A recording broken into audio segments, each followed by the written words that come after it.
एक बार ऐसा हुआ कि गौतम बुद्ध, उनका नाम बुद्ध नहीं है, उनका नाम है गौतम सिद्धार्थ। वो एक बुद्ध बन गए। वैसे वो दुनिया के इकलौते बुद्ध नहीं हैं, हजारों बुद्ध हो चुके हैं और आज भी हैं। तो गौतम एक दिन सुबह लोगों के एक बड़े समूह के बीच बैठे थे।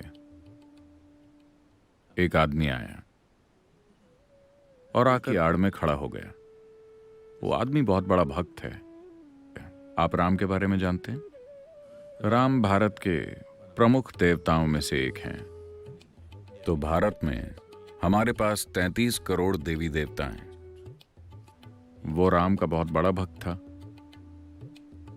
भारत में भक्तगण, आजकल ऐसा नहीं होता ना, हर कोई ऐसा होता है, लेकिन वो लोग जो इसे गंभीरता से लेते हैं, वो जिस भगवान में विश्वास रखते हैं, उसके नाम के अलावा कुछ और बोलते ही नहीं। अगर वो आपको बुलाना चाहते हैं तो वो कहेंगे राम राम। अगर जाने के लिए कहना हो तो राम राम। अगर उन्हें कुछ चाहिए तो राम राम। राम के सिवा कोई और शब्द नहीं। कपड़ों पर भी राम राम छपा है। वो बोलते भी राम राम हैं, वो जीते भी राम राम हैं। वो अपनी पूरी जिंदगी भगवान को समर्पित कर देते हैं। आप स्मार्ट हैं, आप वैसे नहीं हैं। आप भगवान को इंश्योरेंस की तरह रखते हैं। कहीं अगर कुछ गड़बड़ हो जाए तो मैंने भी अपना प्रीमियम भरा हुआ है। जो कुछ आपको करना है आप कर ही लेते हैं। भगवान को आप इंश्योरेंस की तरह रखते हैं। आप स्मार्ट हैं, लेकिन इस आदमी ने अपना पूरा जीवन भगवान में लगा दिया, पूरी तरह से। उम्र बीत रही है, थोड़ा सा संदेह पैदा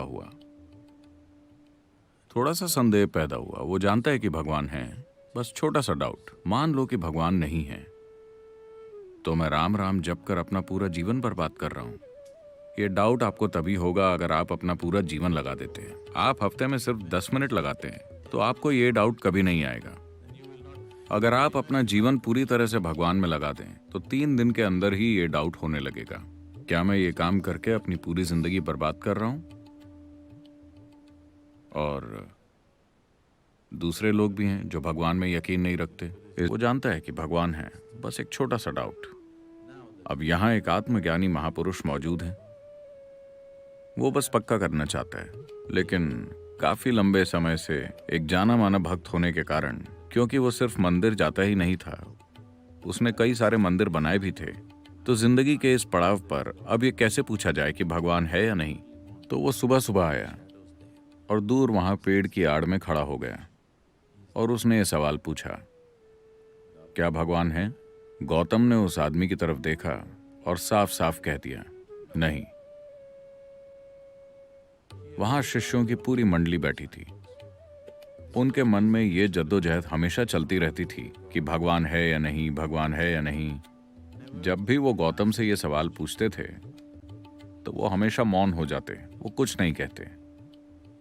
पहली बार उन्होंने साफ साफ जवाब दिया, भगवान नहीं है। पूरी मंडली में खुशी की लहर फैल गई। ये जद्दोजहद कि भगवान है या नहीं अब खत्म हो गई। आत्मज्ञानी महापुरुष ने घोषित कर दिया है कि भगवान नहीं है। यह संदेश पूरे शहर में फैल गया। पूरे दिन जश्न मनाया गया, क्योंकि जरा इस आजादी की कल्पना कीजिए। भगवान न होने का मतलब है कि कोई भी ऊपर बैठकर यह हिसाब नहीं लिख रहा कि आपने क्या किया क्या नहीं किया, ताकि वो आपको सजा दें या नर्क में जला सकें या कुछ और कर सकें। जिंदगी पूरी तरह से आपकी है। तो पूरे दिन जश्न मनाए गए, हर कोई खुशी से झूम रहा था। शाम को एक बार फिर सभा बैठी थी। एक और आदमी आया, वो भी दूर पेड़ की आड़ में खड़ा है। यह आदमी एक चारवाक है। चारवाक यानी भारत में कुछ ऐसे लोग हैं जो चारवाक के नाम से जाने जाते हैं। ये चारवाक पूरी तरह से मटीरियलिस्ट होते हैं। ये किसी और बात पर यकीन नहीं करते अपनी आंखों देखी के अलावा। शायद यही इकलौती संस्कृति है जो इसकी छूट देती है।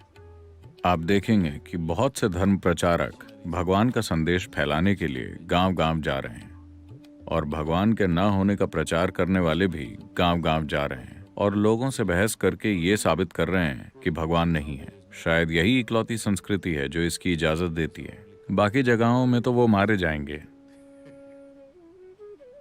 अगर आप चाहें तो भगवान का प्रचार कर सकते हैं, और अगर चाहें तो उनके न होने का। यही सच्ची डेमोक्रेसी है ना? ऐसा हजारों सालों से चलता आ रहा है। लोग गांवों में जाकर बहस करते हैं और साबित करते हैं कि भगवान नहीं है। तो ये एक एक्सपर्ट चार्वाक है। आपका विश्वास चाहे कितना भी पक्का क्यों ना हो, अगर आपने 10 मिनट उससे बात कर ली तो वो साबित कर देगा कि भगवान नहीं है। हजारों लोगों को वो यकीन दिला चुका है कि भगवान नहीं है, भगवान नहीं है, भगवान नहीं है। उम्र बीत रही है, थोड़ा सा संदेह आ गया है। मान लो कि भगवान है। जब मैं वहां जाऊंगा तो क्या वो मुझे छोड़ देंगे? और ये सारे भक्तगण कहते हैं कि उनके पास टॉर्चर करने के लिए हर तरह के औजार हैं। चूंकि मैं ये साबित करने में लगा था कि उसका अस्तित्व ही नहीं है, वो शायद मुझे ज्यादा ही टॉर्चर करेंगे। वो जानता है कि भगवान नहीं है। उसने हजारों लोगों को साबित किया है कि भगवान नहीं है। बस थोड़ा सा संदेह है। अब एक आत्मज्ञानी महापुरुष मौजूद हैं, वो पक्का करना चाहता है। तो वो शाम को आकर वहां खड़ा हो गया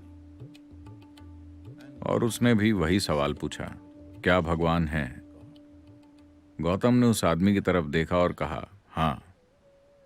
सुबह उन्होंने कहा भगवान नहीं है। वो सभी बहुत खुश थे। शाम को वो कहते हैं भगवान है। तो गौतम ये कौन सा खेल खेल रहे हैं? देखिए, अगर आप विश्वास करते हैं कि भगवान है या आप विश्वास करते हैं कि भगवान नहीं है, दोनों एक ही चीजें हैं। आप ऐसी चीज पर विश्वास कर रहे हैं जिसे आप नहीं जानते। मैं इस पर विश्वास करता हूं, तुम उस पर विश्वास करते हो, इससे कोई फर्क नहीं पड़ता।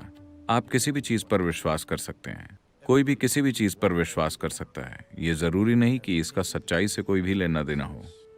अगर आप ये स्वीकार करें कि मैं नहीं जानता, तो जानने की चाहत पैदा होगी।